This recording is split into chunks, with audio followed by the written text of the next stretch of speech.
İtiraz var. Ay be, itiraz varmakla görə bunlar evlərindən köçməlidir. Cəmaət tələb edib qoymuşum da.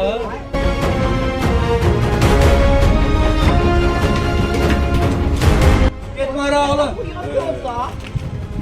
Sizin pulunuz heç neydi? Sümüçka puluydu. 5600 pul yığılmıştı. Orada şirketseydi, getti koy Bak gözünü. şirket de pul yığdı da şirket koydu. Hakta bunu. Kiminse hesabına koydu da.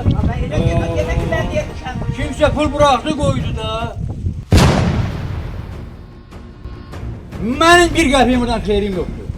Mənə hökumət deyil. Xeyrimiz var, dediler ki siz burada ne bu işin? Levi götürürəm, hökumət deyil mənə. Levi götürürəm, hökumət deyil mənə.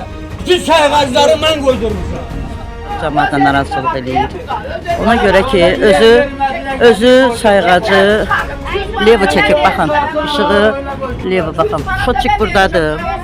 Amma özü stolbadan baxın göstərir evinə. İşıq çəkib bu da Levi'dir. Təbii ki, bundan işlədir deyənə, ona görə hal-hazırda baxın. Sayğac buradan gedir. Amma baxın kabel evinə adilini stolbada gedir. Ona görə müdaxilə edir.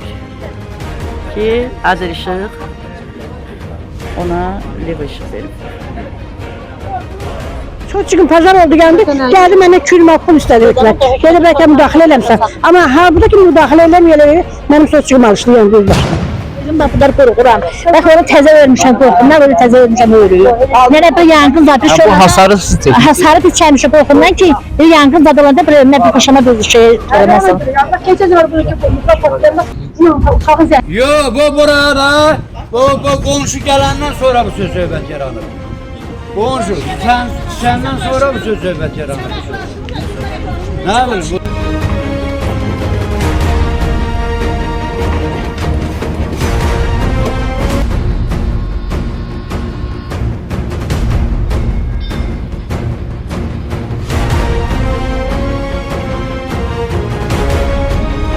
Bajarı aldı, bir dəfə yandı. 2 dənə bajarı maşını buraya gəlmədi. Özümdə 3 nəvəm var. Hər dəqiqə qorxuram.